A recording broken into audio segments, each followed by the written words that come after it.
Welcome to Recovery Live Global. This is another opportunity that we can do a segment. We are here. I am your host, Jesse Washington, and I welcome you today. I was going back looking at our mission, and it's to educate, inspire, and provide recovery resources to the community. The program started back March 31st in 2020 when the pandemic hit and we was not able to meet person to person, so we went global and we went live. I thank our engineer for working the background and getting us on this type of a platform that we could get information out to the community. When I think about the goal is to provide resources to the community, and we have with us today a new friend. Well, not a new friend, but a friend of mine, Ciera Hardaway, and we've been working close together as we look at the community and try to assist those that's coming back into the community with resources and assisting them. I believe that when you got resources, you can do things just a whole lot better. So I'd like to introduce to you today Miss Ciera Hardaway, and I'm going to ask her if she would just introduce herself and tell us a little bit about her, and then I'm going to ask you a few questions about where we're going from here and what can we do to assist the community. Okay. I hate this part. You hate this part? Yeah, it's like, yeah, talk about yourself. My name is Ciera Hardaway. But you know my street name, they call me Ciera Renee. Okay. Ciera Renee, okay.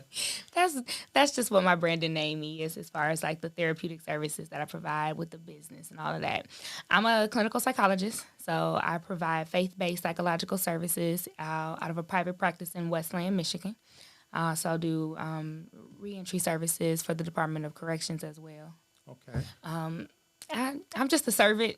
I'm just a servant. I'm a graduate from Moody Theological Seminary, so I studied the psychology through a biblical lens.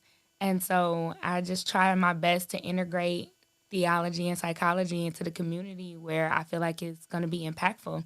My mission is to destigmatize, particularly within the African American Christian community, mental health.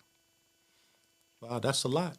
That said a lot. And I like what you said because you was talking about the clinical side and the faith side. Yeah. And a lot of times people wrestle with the clinical and the faith. And you got a lot of people that's faith based or all faith, and then you got a lot of people that's all clinical. And it seems like they can't mix it together. And I like that because somebody got to know both sides, the clinical and the faith, and then mix that thing together because I believe in both. I believe in faith plus. And when I say faith plus, I'm talking about I have faith in God, yes, but I still have a primary care physician There you go. that I go to and make sure that my body side There you is go. is saved as well as my spiritual side is saved. So it worked on both sides.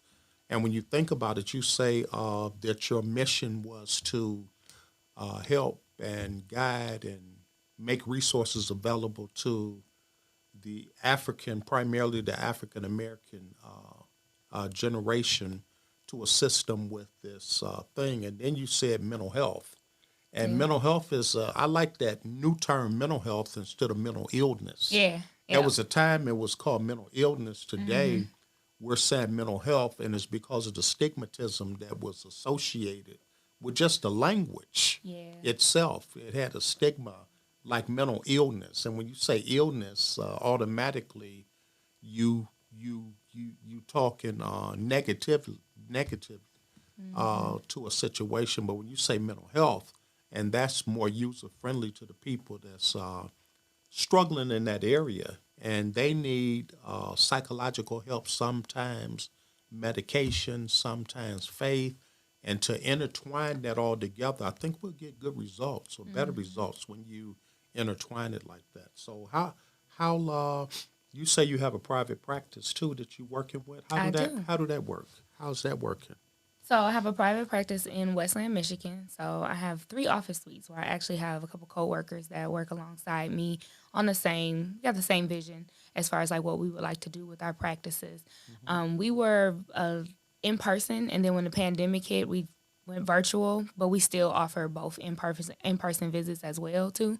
Hmm. So we just come in, we do individuals, groups, couples, families, whatever the case may need to be, just people who are wanting to be assistance with this walk of life. Okay.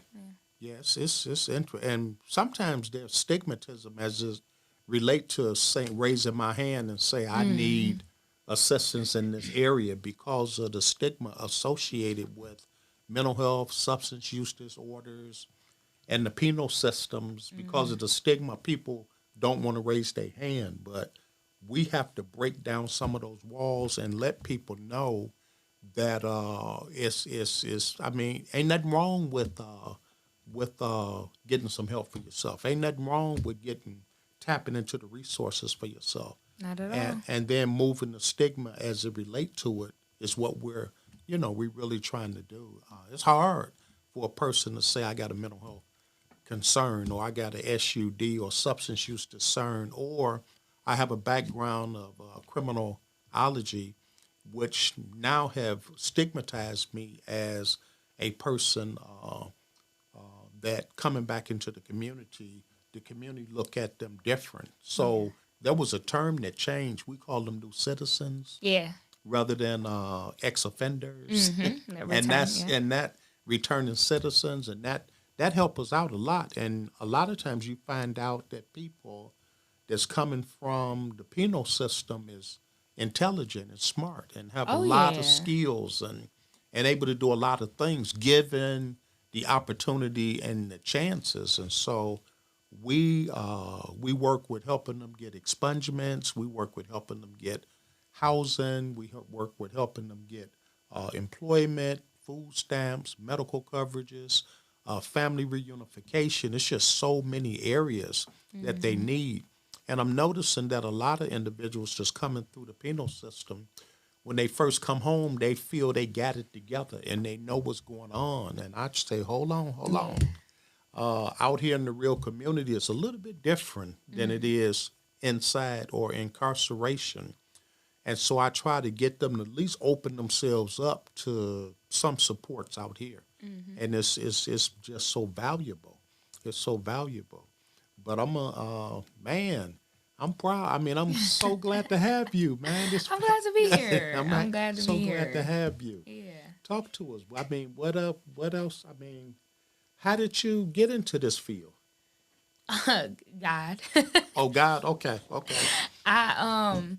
I enrolled at Moody and not in the counseling program. I enrolled in Moody in the biblical studies program Okay. because I wasn't like a babe in the faith, but more so like maybe like a little adolescent in the Okay. faith, and I wanted to understand the Bible like deeper. So I enrolled in like the biblical studies program, and being a part of that environment, I was exposed to what was going on at the school, and they were talking about the counseling program that was going to be there, and I just like sat in and got an understanding about what it was, and I really prayed and thought about it, and I was like, this could actually work. So my undergrad is in business management. So it was like a complete shift, right? It Okay. was a Okay. total like change for me going into from business to psychology. So I was kind of a little bit at a disadvantage to some of my like cohorts because they had either some type of social psychology or, a psychology bachelor's degree.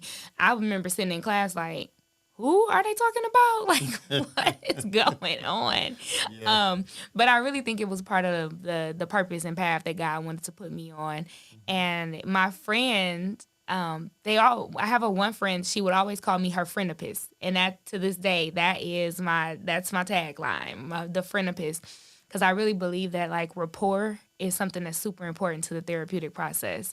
Okay. So I just kind of learned my way about how being like authentically myself and what I bring to the table uniquely as Ciera, and it was a little bit of a struggle trying to figure that part out, but because of what we're taught, you're taught to keep certain images as like the therapist or the counselor. You're taught to keep a neutral affect, or you don't just say certain things or do certain things in those type settings. And it just didn't sit right with me. I said, listen, if God can call me friend, I'm no higher than him, so I can call my clients, like, we can have a friendship, but keeping ethical boundaries, So I just became like, I just pushed through, and I think that was actually a game changer, just for the relationships that I have with my clientele, the work that we were able to do, because I was able to just authentically show up as myself.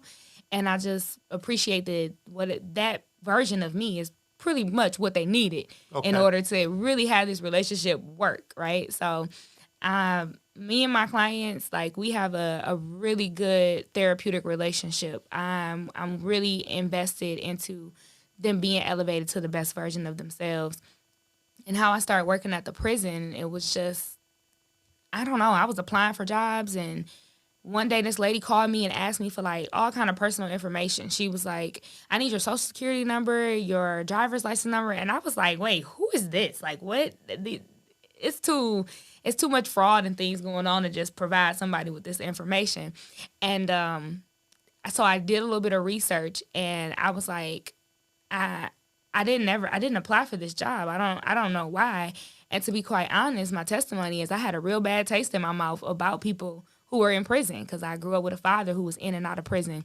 And I had a bad attitude. I was just like, people shouldn't go to prison. It's wrong. You make bad choices, and that's what they get. I had such a bad, nasty attitude. Like, no kidding.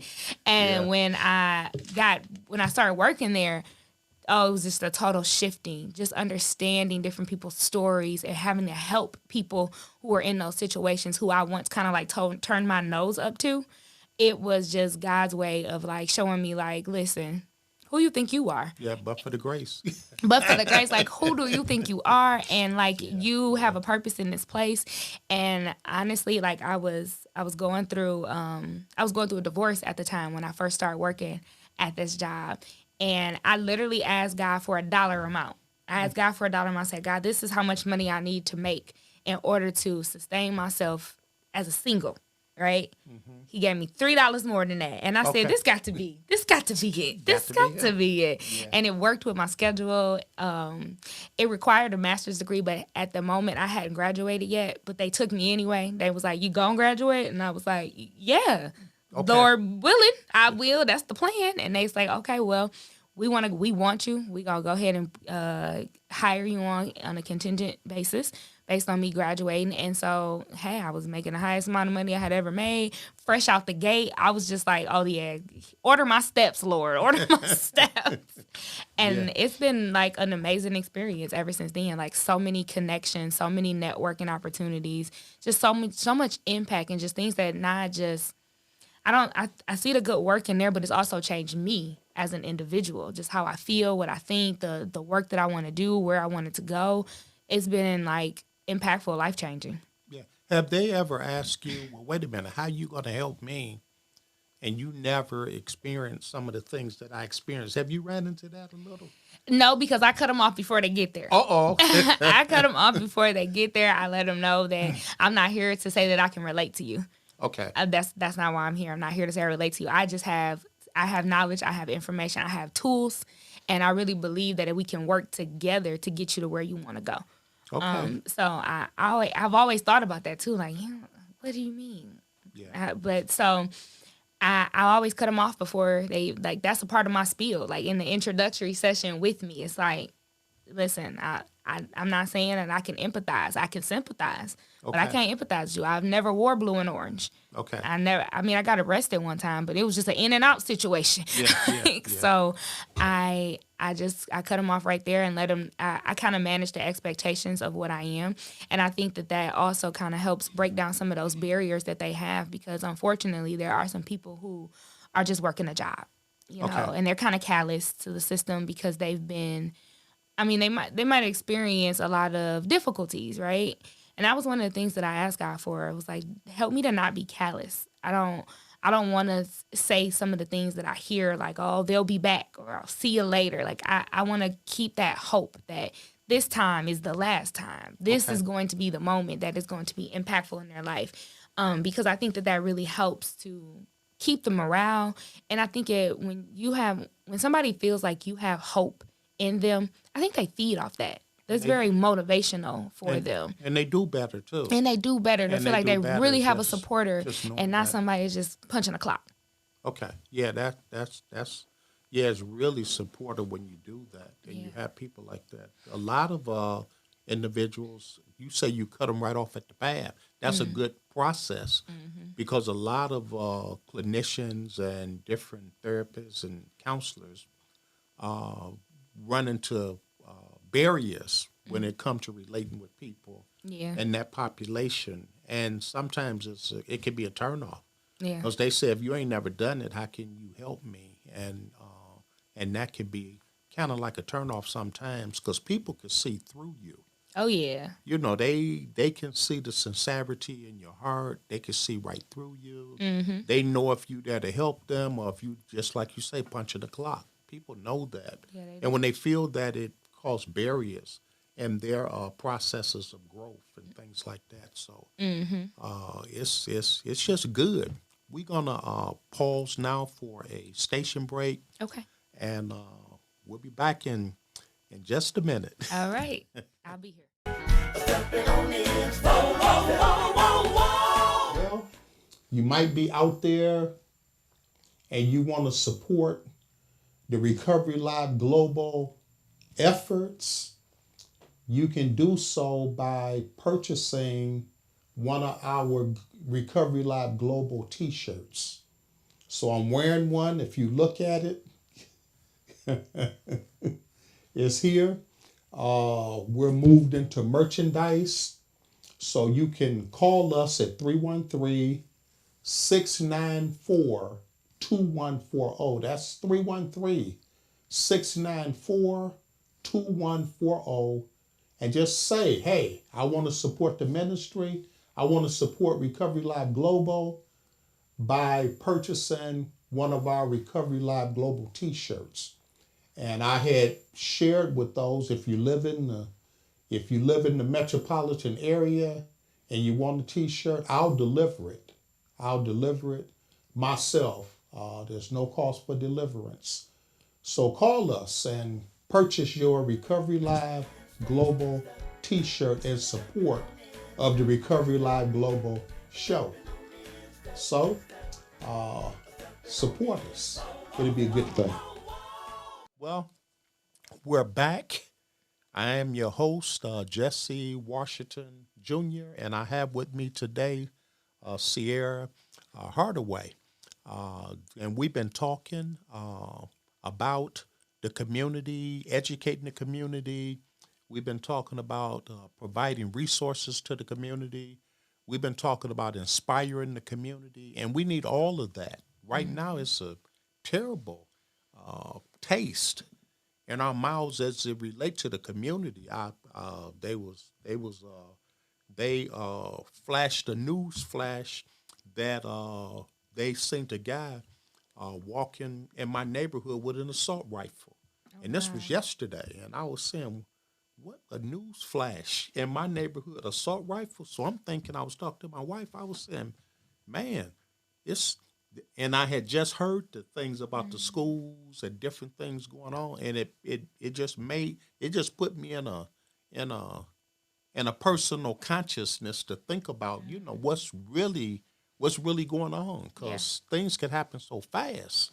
So we have to educate one another, inspire one another, inform one another. How can we make things better? So the question is now, what can we do to make things better, and what can we do to cause what we do to reach the people? And so this virtual platform is global. You got people that's watching from Kuwait. You got people that's watching from the the other states and things like that. And I like that because it's global. I was in the basement of a church doing recovery services for years and years and years. And this platform have afforded us to just reach out. This camera is something else. I Yeah. mean, it's just something else to just sit here and then reach out globally Yeah. and tell people about what's going on and what we're doing and what can we do to help. And the message that you just shared with us is really a global message because it not only work in Wayne County, but it could Mm-hmm. work in Oakland County, it could work in Washington County, it could work in New York and Mississippi and Georgia, and it could work cross overseas. Yeah. And this ministry is going there like that. Our engineer got us. It's just amazing Mm-hmm. what God is doing on a platform like this. Oh yeah. Yeah, it's just amazing what he's doing. Is there anything else that you would like to share with our listening audience as you think about them? You got a child that's at home and mom and daddy is asleep and they done tuned in Yeah. and they looking at me and you. They 10 years old, 11 or Yeah. 12 years old. And mom and daddy just had the party, on Friday night. And they done woke up and they finding and when they wake up, okay. And they wake up and they find these glasses sitting around with little corners of beer and wine and liquor in it. And a child Okay. look at that. It's curiosity. The Mm-hmm. curiosity is there. I mean, what can I say to this child that's looking? He done tuned into Recovery Live Global and he Mm-hmm. looking at them wine bottles and beer bottles sitting around. I mean, what can I say to this young girl? What can I say to this young kid? I know you out there, and I know you looking. I'm saying, be careful. Just be careful. Don't do it. It's it can impair you, and it can also you could become addicted by just trying it. I mean, to start off with a experiment, and then it moved to recreational, and then it moved from Mm-hmm. recreation to abuse, and then it moved from abuse to dependency, and from dependency to chronicity, and then the effects of it can cause you to make bad decisions, and now you over here with Miss Hardaway, Uh-oh. and she talking to you about trying to love on you even though you have now made the mistakes and you're suffering the consequences for the mistakes, and now you got people that's got to talk with you and relate to you to get you back on track. The thing is, don't get off track Yeah. if you can help it. Just pay attention, listen up. It's not good for you. It's not good for you. I definitely agree with all of that. I think a big thing for our youth to understand and know right now is that knowledge is so powerful. Ask questions. Ask questions, as many questions as possible. We actually expect it from you as as a child for you to ask questions. Find you a person, and you don't you. It's okay to look outside of your family. It could be a teacher. It could be somebody in the church. It could be an aunt, or it could be maybe even a friend's mom, where you want to ask questions. Somebody that you feel is a safe space for you to talk and ask those questions to, because I think we go so far left because we just don't know how Okay. far we going. Okay. And if we pause and stop and actually ask questions, we might decide like I should turn around. Yeah.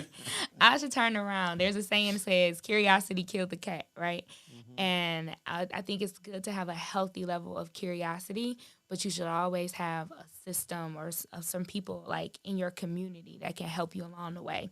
It's okay to not know everything. It's okay to ask questions, because I think a lot of time, particularly in our community, our children are told to like be quiet, be a kid, but it's kind of time out for that. Like they need to know. They need to get into a space where they can get this information from a trusted source, where it's credible and where they have their best interests in mind. Like the experiment thing, you don't gotta do that. Ask a Yeah. question. My Hmm. daughter knows very well. She can ask me any kind of question. I'm gonna tell her just the real raw, and I'm gonna try to make it as kid friendly as possible. But sometimes you don't need that version of it, because then that might be too gentle. So I like to share as transparently so that you know the effects, the real true dangers of what certain things are in this life. And I think that applies to us as adults too. I think we can definitely make the change can start by us educating ourselves on different things. I think we do such a disservice to the community when we just go talking about stuff we don't know. Like just the whole, I hate to say this term, but the fake news, just giving out information that you don't know about or just saying things out of our ignorance. And now that narrative is just pushed and pushed and pushed and pushed, and people got emotions based on something that's false. And then where we go from there? Once you get emotions involved, it's really bad, right? So I think that from young to old, we need to be asking questions. We need to educate ourselves so that as we are making decisions, we're making informed decisions. We're making good, credible, informed decisions. And I think that will have such a major impact on this world. Like, such a major impact. Yeah, I like that too. Research, you know, Yes. and also evidence based. Yes, I was about to say, and not Wikipedia now, like credible sources, Yes, like yes, not TMZ, like credible sources. yeah, yeah. It's evidence base is out there. I at one time I didn't want to go along with some of the evidence based information that was out there because I figured I knew and I know and I know, but really, I only know in part. Yeah. I only know what I know, Yeah. and there's researchers out there that have actually took what I know and what they know and what he know and she know and put it all together and came up with an evidence based principle or practice and found out that the evidence based principle and practice will net a whole lot more positive change Yeah. as we move forward in that. So yeah, it's a lot of information out there. And then I like when you talked about the spirituality piece of it, when you talked about you was in school and you was looking at ministerial studies and you wanted to learn a whole lot more about the Bible and situation like that. And I think that the Bible is good to know, but it's also a good place to practice the principles of the Bible and the scriptures. And so that what you know about the scriptures won't just be theory, but it'll be theory and practice. When I taught cosmetology, I used to teach people how to put crokinole curls. Well, they don't call them crokinole no more. They call them spiral curls and whatever they call them today. Every 10 years, Something the new. curl change. To a Wine different curls. That's language. what we doing now. Wine curls. What they call it? Wine curls. Wine? Yeah, you gotta get Man. the wine curls. Okay, well, I got it. Well, hey, it took another level. But I used to teach them how to put the wine curls in the hair. But after they go to lunch, I would tell them to put the books up and bring your mannequins out and your mannequins, your curls, and everything, and let's actually put a wine curl in the hair. And nobody in my class, I had 21 students in the class, nobody could put the curl in. I mean, they could tell me verbally how to do it, but they couldn't actually do it. And so I found out that you have to teach theory and practical. Yeah. And it's the same thing with what we're talking about. We have to model the way and teach theory and practice as it relate to information and learning in the world and going places and doing things. So I believe in a practical part of preaching and teaching as Yeah. well as a theory part of preaching and teaching. So we need them both. I was doing some exercises the other week, and I was asking them how do you show somebody how to do this rather than tell somebody how to do it. And I found out that the ear in the brain and the eye in the brain, they say you remember 15% of what you hear and 35% of what you see. So a Okay. picture is louder, a picture speak louder than words. And so in order to gravitate and accept and understand some of the things that we're learning, a picture is it's just you just can't beat a picture. I got you. And I think that picture was something else because I remember God used the prophets to tell forth the word. And then God decided to send his only begotten son, which was a picture of God. Because he said, when you see me, you see the Father.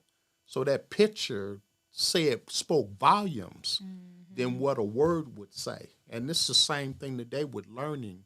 A picture is just 1,000 words. And so even today, if we was on radio talking is one thing, but to be actually looking into the camera talking is a whole lot better because we're not only are they hearing us, which is 15%, but they seeing us, which Yeah. is 35%.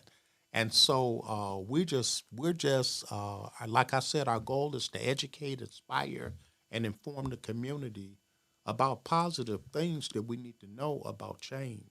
I mean, and I believe in speaking to the young people.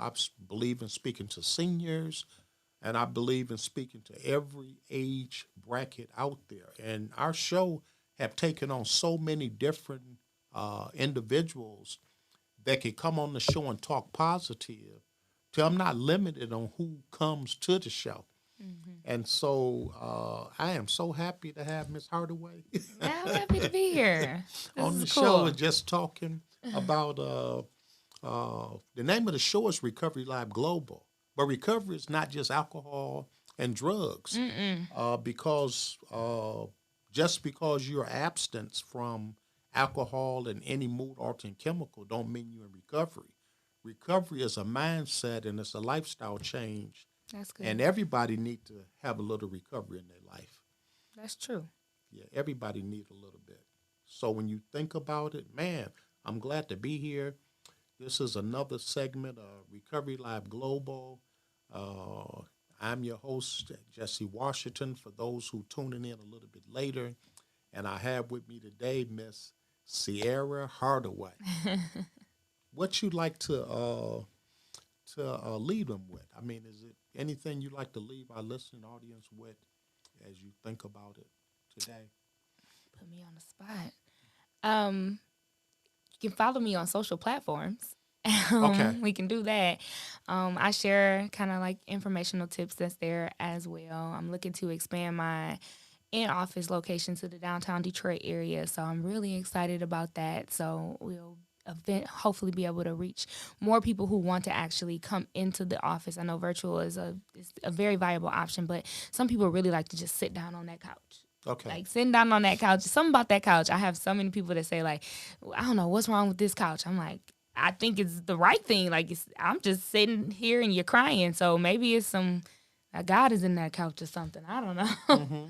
But if I could just leave people with anything, I just would say that, be okay with not being okay and taking a chance, pushing past whatever that fear. There's an acronym for fear. It says false evidence appearing real. I think sometimes fear paralyzes us. So if you're in recovery or if you're just in a bad situation relationally or just not feeling like good as yourself, like that fear will stop us. The fear of the unknown, the fear of failing, the fear of whatever insert that you might be having. But fear is false evidence appearing real. So it's okay to push past those fears and that boundary. Failure is a part of the process. It's only a failure if you never try at that point. So I just will encourage people to keep pushing, being okay with not being okay so that you can tell somebody else. Because once we have that shame about it, that keeps you stuck. And that's such a trick of the enemy. Get you to feel some shame about something, you'll be stuck there forever. But if you're okay with not being okay, you'll look for resources. You'll look for people. You'll share some information, and you'll be able to push beyond that. So I just would encourage everybody, like those feelings of like not feeling like yourself or not feeling good, those are indicators from God that you need to go ahead and do something. It's like the check engine light. Yeah. It's like the check engine light. Okay. It doesn't tell you specifically like this is what's wrong. You got to go get a diagnostic. Okay. Right? So your check engine light can go off for your engine about to blow or something small like your gas cap is open. Okay. One of them is really bad. One of Okay. them is not so bad. But why take a chance? Yes. Go Yes. figure it out, right? Because if you riding in the car thinking, oh, it's just the gas cap, and it's really the engine knocking, you in Okay. trouble. Yeah. Yeah. So your feelings are God's check engine light for you. So go ahead and check in with those feelings. Get a diagnosis. Reach out to somebody. people like myself and Mr. Washington that's available that can assist in its process. Psychology Today is a very good, viable resource to find people who are like-minded, like you, people who look like you, whatever you look like. On Psychology Today, they have people who look like you, people who you feel like can relate to you. Reach out to somebody. We were never meant to go through life alone. That's why God built all of this for us. Community is where we thrive. So just be okay to not be okay so that you can reach out to people and push past that fear. Yeah, you said a word called shame. Yeah. You know, shame say I am. Guilt say I did. Oh, yeah. You see the difference? We have to move from the shame because you're not what you did. It's easier to heal from something you did than who I am. And so I like that. I'm gonna have to do a segment on guilt and shame. Oh, yeah. Maybe have to get you back. That's a powerful one. That's a powerful one. You get over that guilt and shame, man. It's freedom. Yeah, I may have to get you to come back and deal with that guilt. Yeah, there's freedom on the other side of that. People need to hear about it. People really need to hear about it. So I just, man, it's been a good show. A lot of information was assimilated and put out here, and I like to just say to the listening audience, tune in. If you would like to give to the broadcast, at the end of the show, you will see a scroll down on the way that you can do that.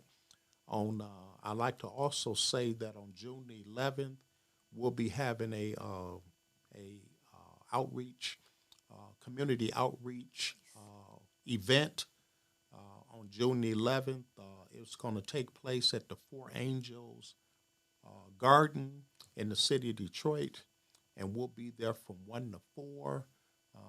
We're going to have some singing, some rapping, some dancing. Nice. We're going to have a bounce house. Nice. We're going to have a clothes giveaway, a phone giveaway, food stamps giveaway. I mean, we're going to be in the community, providing for the community things that they would really, really need. And we also going to have a message from a young preacher, Brother Malcolm Griswold.